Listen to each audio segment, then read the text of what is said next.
é hora de continuar a assistir o segundo episódio do documentário A Máquina Humana. Eu quero que você acompanhe com atenção, tem muita coisa boa para a gente aprender sempre.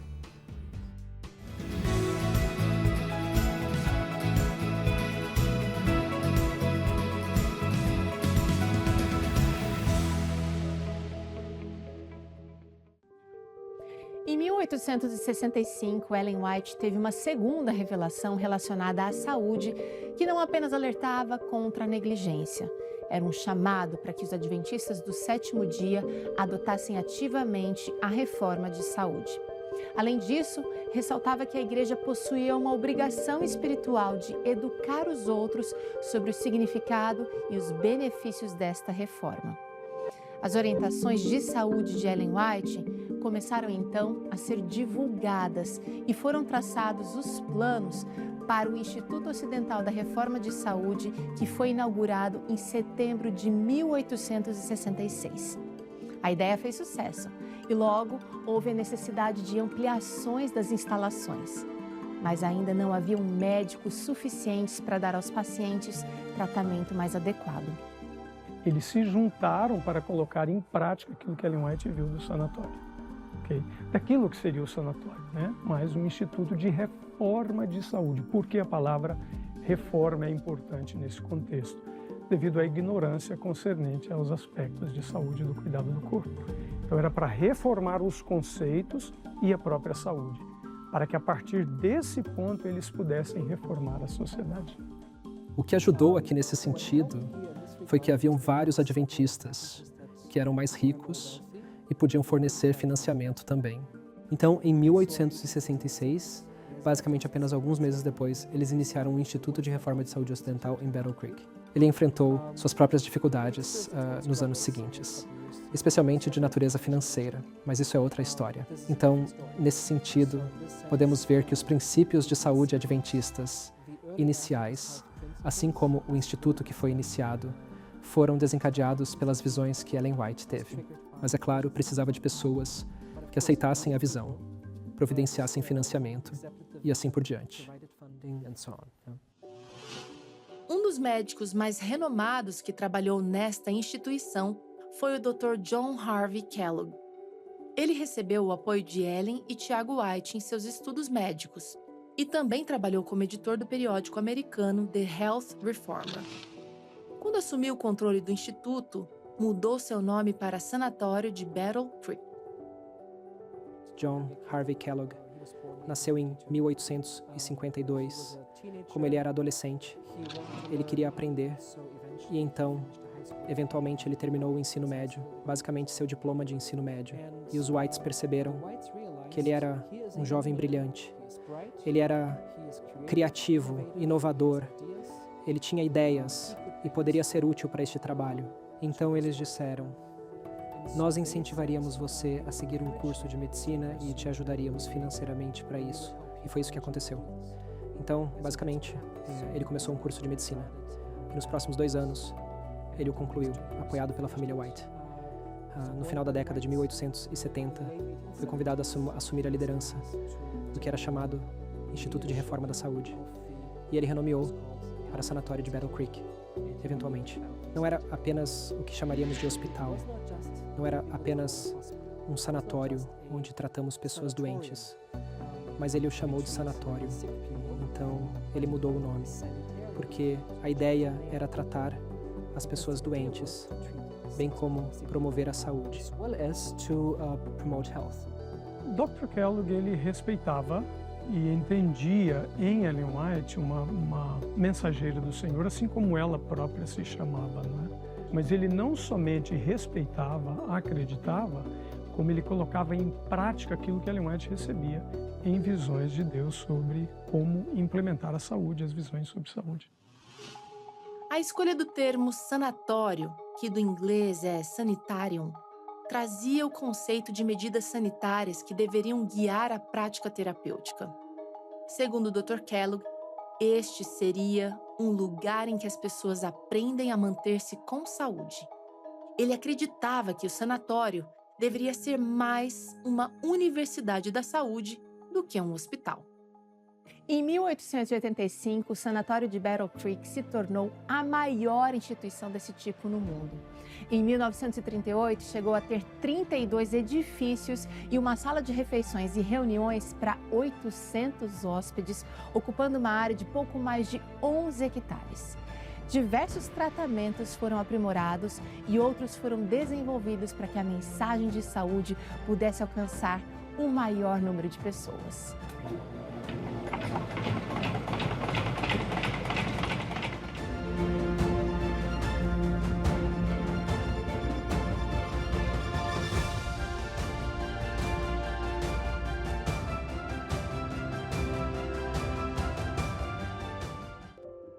Na renomada lista de hóspedes estavam famosos como o pioneiro na fabricação de carros populares, Henry Ford, o industrial no ramo de pneus, Harvey Firestone, os empresários Rockefeller Jr. e J.C. Penney, o inventor da lâmpada incandescente, Thomas Edison, a aviadora americana Amelia Earhart e o 27º presidente dos Estados Unidos, William Howard Taft, que foi o paciente número 100.000, entre tantos outros famosos e anônimos.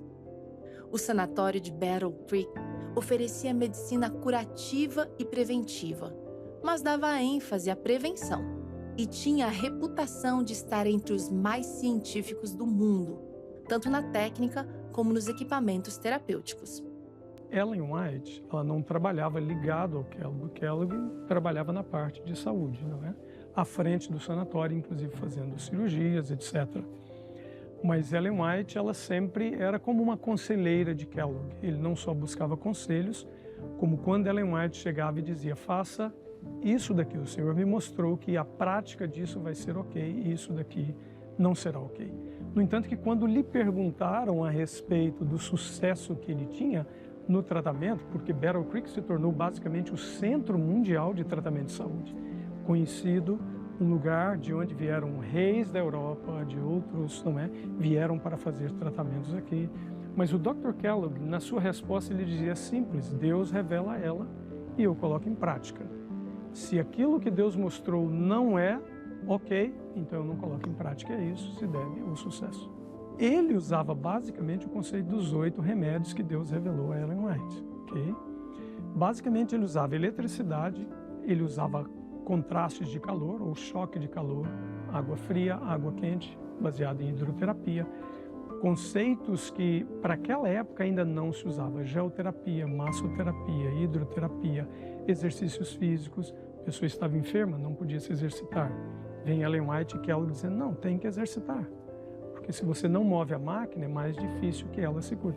Obviamente com as suas limitações, mas a pessoa tinha que... Então todos esses conceitos eram aplicados, baseados naquilo que Ellen White tinha como revelação.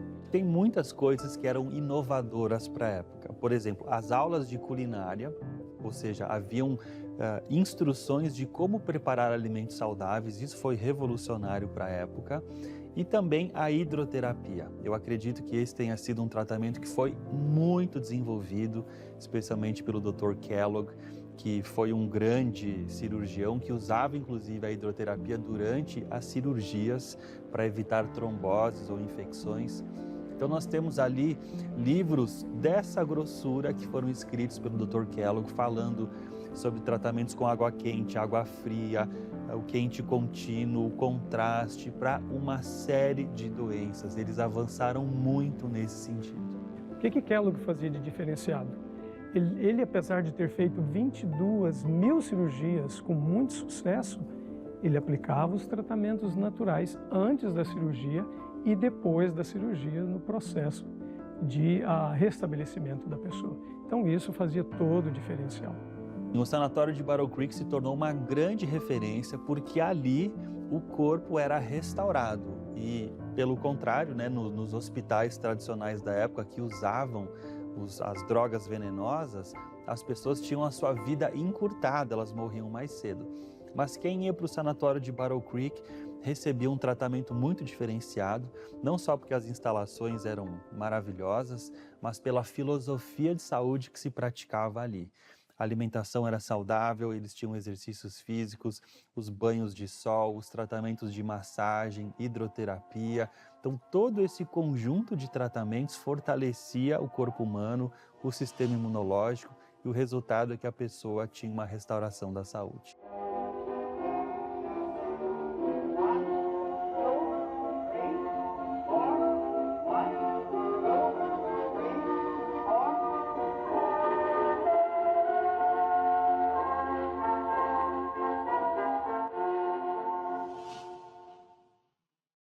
E esses princípios de saúde, eles nortearam o desenvolvimento dessas primeiras instituições adventistas.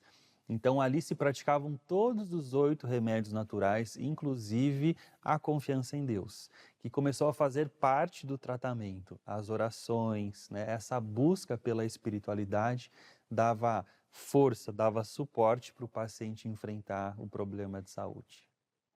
A mensagem de saúde avançava de maneira prática e vigorosa. Mas o Dr. Kellogg começou a ter alguns conflitos administrativos e teológicos que resultaram em sua separação da Igreja Adventista. Vemos que, em 1902, o sanatório de Battle Creek pegou fogo. E claro, a questão é, ele deveria ser reconstruído em algum lugar. Ellen White sugeriu construí-lo fora da cidade, em outro lugar, não em Battle Creek. Kellogg tinha a mesma visão, mas o sanatório também tinha dívidas. A questão é, como pagamos as dívidas? A cidade de Battle Creek ofereceu reduzir os impostos para que eles não precisassem pagar impostos por um tempo. O seguro disse que se eles reconstruíssem lá, forneceriam o dinheiro. Pessoas ricas da cidade disseram que se reconstruíssem em Battle Creek, também forneceriam fundos. Então ele disse, ok, vamos fazer em Battle Creek, maior do que nunca. Bem, isso era contra o conselho de Ellen White, mas ele disse, bem, todo esse dinheiro só ajudaria a remover a dívida que temos, não a reconstruir.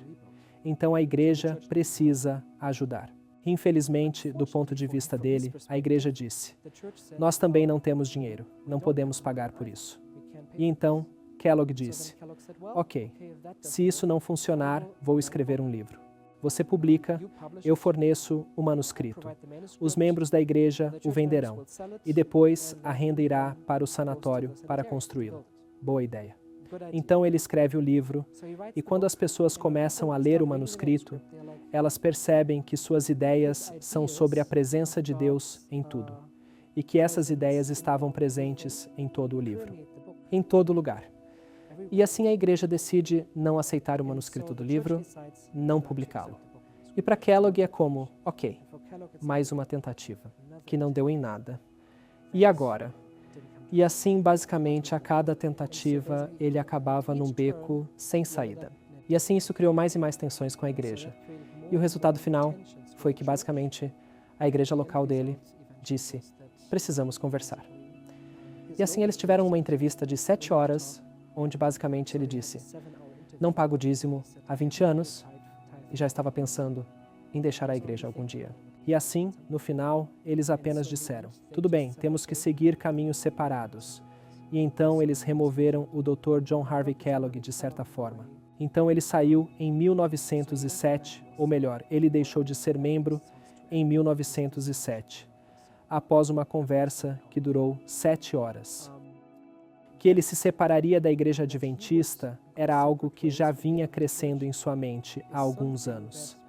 Pelo menos desde o início da década de 1890. E que isso realmente tenha acontecido apenas materializou o que ele já havia sentido antes.